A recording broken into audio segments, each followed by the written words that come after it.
Now at 5, a federal court that oversees Kansas and Oklahoma upholds the right to record law enforcement.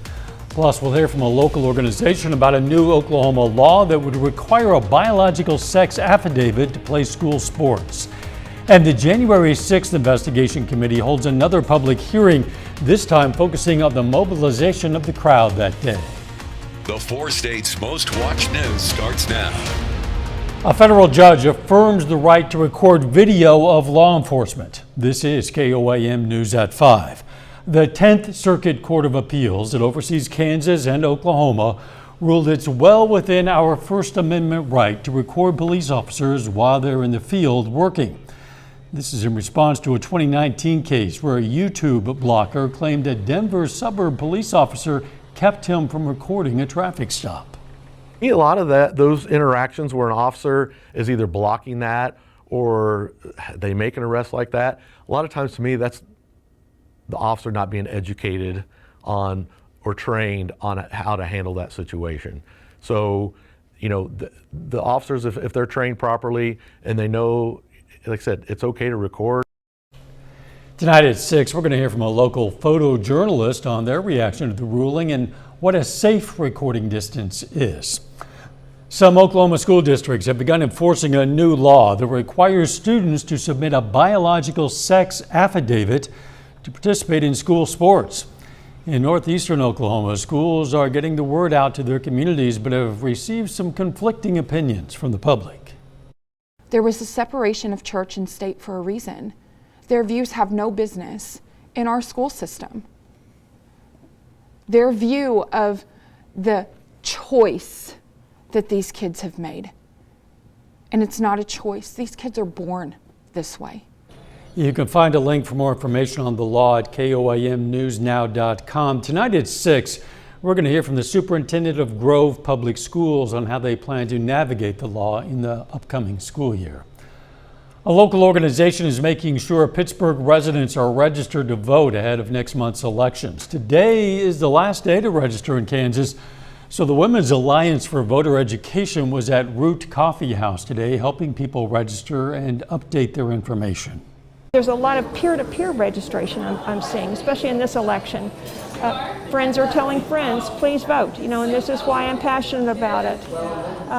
So, like I said, we're into just educating and helping everybody. Voters in Missouri, Kansas, and Oklahoma will head to the polls on August 2nd. Let's check in with Nick Kelly now for our first look at the weather. And finally, Dallas, a good number of us picked up on some much needed rain today with a passing cold front. That chance for rain has long gone now. We're looking great with mostly sunny skies from 7th and Range Line. Here were the storms that packed on through this morning. Some even packed a bit of a punch where we had a random severe thunderstorm warning for Bourbon County early this morning. Chris Warner was able to get your day started to make sure you were prepped for that. But now the front's well to the south. We got high pressure center over Nebraska. That's what's providing us with a bit of a cool down and more importantly drier air, making for a pretty good evening to start things out. Most of us in the upper 80s, sure, but it feels like the upper 80s, and we'll take it before the thermometer goes the other way starting tomorrow. But this evening we'll fall to the 80s, 70s, down to about 64 for most of the area tonight. Dow, we'll see how high the thermometer will go for the next several days here in a bit. Catch you then. Both houses of Congress today addressed the issue of abortion. A House Rules Committee took up the Women's Health Protection Act, which would codify the right to an abortion. The Senate Judiciary Committee heard from both sides about the ramifications of the decision to overturn Roe v. Wade. President Biden yesterday told hospitals that under federal law, they must provide abortion services if the life of the mother is at risk, even in states that now ban the procedure without any exceptions. The House Select Committee investigating the January 6th Capitol attack held its 7th public hearing today. Lawmakers examined whether former President Donald Trump helped mobilize extremist groups like the Proud Boys and the Oath Keepers that day. Skylar Henry reports from Capitol Hill. The Electoral College has spoken.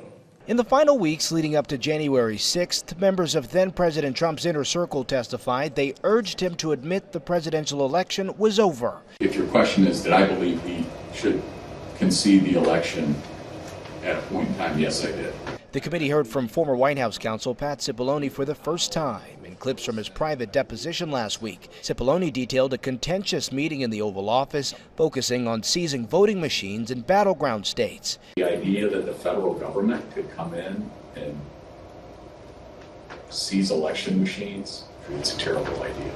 In a tweet on December 19th, committee members say a defiant Trump then summoned supporters to come to Washington, saying in part, "Be there will be wild." Trump's purpose was to mobilize a crowd. And how do you mobilize a crowd in 2020? With millions of followers on Twitter. House committee members say President Trump lit the flame, igniting the January 6th riot, galvanizing radical groups who showed up that day with body armor, bear spray, and even bats. Donald Trump is calling on his supporters to descend on Washington, D.C. He is now calling on we the people to take action. Former Oath Keepers spokesperson Jason Van Tatenhove addressed the committee. This could have been the spark that started a new civil war, and no one would have won there. As did a rioter, Stephen Ayers, who pleaded guilty to illegally entering the Capitol. The president, got everybody riled up, told everybody to head on down. So we basically were just following what he said. Court documents show Ayers suggested civil war will ensue if former President Trump didn't remain in the White House. Skyler Henry, CBS News, Capitol Hill. Vice Chair of the January 6th Select Committee, Liz Cheney, says former President Trump tried to contact one of the witnesses in the investigation, and that call has been referred to the Justice Department. Still ahead, we're going to hear from experts about how long we can expect the gas prices to keep dropping, if they will. And next in Healthwatch, federal health officials determined the source of a multi-state Listeria outbreak. Topping today's Healthwatch, the National Suicide Prevention Lifeline is transitioning to a 3-digit number Saturday. That number is 988. The line operated as a 10-digit number for more than 15 years. Health officials are trying to reach more people because one caller out of every 6 hangs up before talking to anyone with the hotline. The new line, with more than $400 million in federal funding, hopes to cut response time and answer more calls. A new study confirms a nuclear stress test can help identify which people need heart procedures. Researchers at the Mount Sinai School of Medicine found the test can reveal which patients are not getting enough blood flow to the heart and are likely to benefit from heart bypass surgery or angioplasty. Health officials have connected an outbreak of Listeria infections to an ice cream company in Florida. Reporter Naomi Ruckham explains what it is and what to watch out for. One person has died and about 24 have been hospitalized in a multi-state outbreak of Listeria. The Centers for Disease Control now believes a Florida ice cream company may be the source of the outbreak and says Big Olaf Creamery has asked retailers to remove its products from store shelves.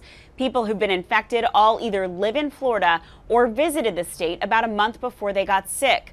Listeria can be treated with antibiotics, but it's considered one of the most dangerous forms of food poisoning. The bacteria causes fever, muscle aches, nausea, and diarrhea. It can cause severe illness when the bacteria spreads outside the intestines to other parts of the body. The CDC says people at highest risk for severe infection are pregnant women and their newborns, adults over 65, and people with weakened immune systems. The family of the woman who died from a Listeria infection in January has filed a lawsuit against the ice cream company. Big Olaf released a statement saying it's working with health officials, but that so far any link is only speculation. Naomi Ruckham, CBS News, New York. Now, symptoms of severe illness usually start within 2 weeks after eating contaminated food and might start as early as the same day. People enjoy hearing from friends more than you might expect. Researchers at the University of Pittsburgh found an unexpected phone call, text, or email just to say hello can benefit mental and physical health. The study found in many cases people who initiated the contact underestimated how much the recipient appreciated the gesture. And that is a look at today's health news. A little bit later, a federal judge rules on whether a lawsuit about Subway's tuna sandwiches can move forward. But moving forward, weather-wise, we'll transition from a nice and warm day back into the heat starting tomorrow. Forecast next.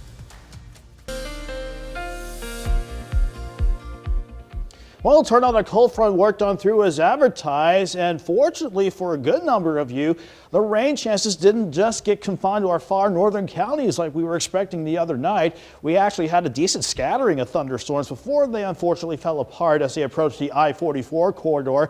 Even at their strongest, we even had a brief severe thunderstorm warning with maybe a couple instances of penny to quarter size hail, wind gusts near 60, especially in parts of Bourbon County. But for a good number of southeast Kansas, this was a good drink of water for you. Area-wide average over 3/10 of an inch of rain, but needless to say, the heavier pockets, certainly in southeast Kansas, pushing over half an inch, if not over an inch, based on today's rain chances alone.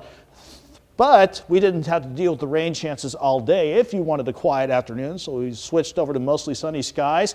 Not to mention, we switched to warm temperatures and a comfier air mass behind the front. We pushed about 100 degrees the other day, dropped back into the lower 70s this morning, and so far we just topped out in the upper 80s. That's going to feel nice before we turn back upward tomorrow. Looking okay, though, partly to mostly sunny from Indigo Sky, our live shot from outside Seneca, Missouri, and more mostly sunny skies from 7th and Range Line. And it just feels good outside. It's 88 in Joplin with a north breeze at 10. And fortunately, it feels like 88 since we're not seeing much in the way of humidity, certainly with it that low, relatively speaking, at 40%. It's the same story for much of the area. Most of us in the mid to upper 80s, but even if you factor in 90 for Chanute and Fredonia, it does not feel any warmer because of this dry air mass in place. So it's definitely a good start to the evening, but eventually we'll fall through the 80s, 70s, and with mostly clear skies tonight, we'll drop back mainly to about 64 degrees. Let's expand the map as we go back to the Skywatch storm tracker. We got a nice northerly breeze in place because of high pressure behind that cold front that's going to start to fall apart as we go through the next few days. And upstairs, briefly back on the milder side of the jet, before the upper level ridge eventually has to build back in as we continue onward with the forecast. In the short term, though, we're going to enjoy this evening with these nice temperatures while we still can. We're in the mid to upper 80s now. A lot of us still dropping back into the mid 70s by 10 o'clock, but eventually, again, we'll drop back mainly into the mid 60s under mostly clear skies to start your Wednesday morning out. Then quickly going back into the mid to upper 80s by noon tomorrow. And we do have to head back into the lower 90s for Wednesday afternoon, but the humidity is going to stay relatively low. So this should at least be tolerable heat returning tomorrow. 64 in the morning, 88 by noon. I expect highs to push near 93 with an east breeze turning more northeasterly throughout the day, but that breeze stays light at 5 to 10. Quick look at tomorrow night, keeping us quiet with mostly clear skies, mostly sunny for Thursday, but more heat building in. We'll push back into the mid to maybe some spots upper 90s as the upper level ridge begins to build in. But I want to watch a disturbance along the jet and the front as well for Friday, Saturday, and Sunday. While that could bring some additional rain chances our way, it's not going to scrub out the chance for triple-digit heat returning by Saturday and early next week. So let's enjoy tonight with lows in the mid-60s, 93 tomorrow, 96 Thursday, 98 Friday, and it's pretty much near 100 Saturday going into early next week now. It was nice to get some rain today. Certainly we would have welcomed even more. But well, hopefully we can cash in on additional rain chances by the weekend. We'll keep our fingers crossed for that. That'd be nice. Thanks, Nick. Coming up, how long we might see gas prices continue to drop. First, though, we honor a local veteran. Robert Jordan served in the U.S. Army from 2003 to 2012. The Neosho, Missouri native was stationed in Iraq and Afghanistan, and we are proud to salute Sergeant Robert Jordan, a four-state hero. You can learn about lots of other heroes from all across this area. You can also submit a hero of your own anytime. It's very simple. You just click on the link on our website, KOAMnewsnow.com. Topping today's Consumer Watch, a federal judge says the Subway restaurant chain can be sued for allegedly misleading customers about its tuna offerings. That includes a claim the chain uses other fish species as well as chicken, pork, and cattle while advertising 100% tuna. The judge called it premature to accept Subway's argument that any presence of non-tuna DNA might result from eggs in mayonnaise or contact with other ingredients.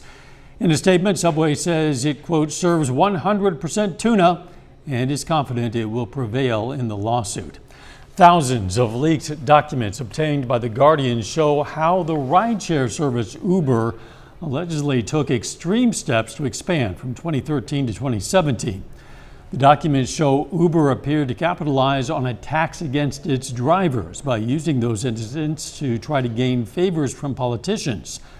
Uber also reportedly used secret technology to prevent company data from falling into the hands of law enforcement.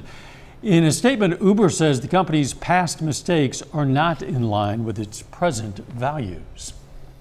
Drivers are catching a break at the gas pump as gas prices are falling all across several states, with gas buddies saying costs could drop even lower in the days and weeks ahead. But what's behind the drop? Which states are seeing the biggest declines, and how long will relief last? Reporter Jen Sullivan has more. A plummet at the gas pump. After several months of soaring costs, prices appear to be falling. According to a Gas Buddy analysis, the national average gas price has fallen 27 days straight after peaking to an historic high in mid-June. There's reason to be optimistic. Gas prices have already been falling for 3 straight weeks. Patrick DeHaan, head of petroleum analysis at Gas Buddy, says in the weeks ahead we could see thousands of gas stations falling under $4 per gallon. Specifically on the Gulf Coast in southern U.S. states like Georgia, North and South Carolina, Mississippi, Louisiana, Texas, Alabama, Arkansas, and Tennessee. Gas prices will go lower even at those stations that are just freshly dropping under that $4 mark. And a lot of that is because the plummet in the price of oil that's recently occurred will likely take 2 to 3 weeks for stations to fully pass along. Last week, the price of crude oil dropped below $100 a barrel for the first time since May. According to AAA, the national average for a regular gallon of gas has fallen to $4.68, about 30 cents cheaper than last month. And experts say falling oil prices will continue to keep costs down for consumers. But for how long? We could see gas prices decline another 25 to as much as 50 cents a gallon in the weeks ahead, as long as there are no unexpected outages or disruptions that could cause oil prices to reverse and go back up. Potential disruptions include an unexpected outage, major hurricane, or data showing a stronger economy than anticipated. For today's Consumer Watch, I'm Jen Sullivan. Gas prices in the West have mostly stayed high compared to the rest of the nation, with a regular gallon of gas costing an average of just over $6 in California. That's according to AAA. The Department of Transportation is expected to enforce penalties against 10 airlines. This comes after passengers with canceled flights experienced lengthy delays for refunds during the pandemic. Officials could fine the airlines or order them to stop a practice if it's determined to be unfair. While no airlines were named, Transportation Secretary Pete Buttigieg says the department has investigations open. A final check of the forecast next.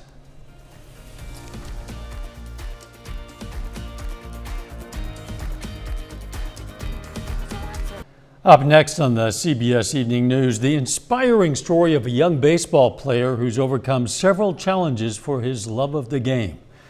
Then on KOAM News at 6, we're going to have more reaction to an Oklahoma law that would require a biological sex affidavit to play school sports.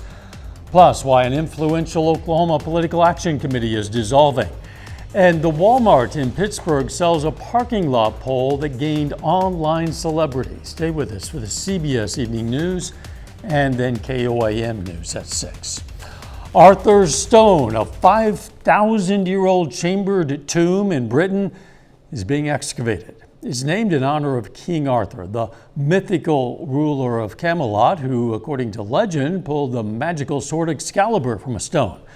Researchers say they hope this project will shed light on that part of British history. The project leader says it's likely the tomb was used as a resting location for human bodies, which were left to decay and then later rearranged when only clean bones remained. So an excavation that might shed some light on not only history, but some myth as well. That lore of the infamous stone. Mm-hmm. The weather, sword, rather. Yes, the weather not bad today, but the temperature's creeping upward. And they will start to do that very thing tomorrow with highs back near 93, but the humidity stays relatively low. That'll be good. But we're back in the mid-90s Thursday, hot and humid again with maybe some additional rain chances by the weekend now. Thanks, Nick, and thank you for joining us. CBS Evening News is next. And of course, we're going to be right back here for KOAM News at 6. We'll see you then. Let's make it a great evening.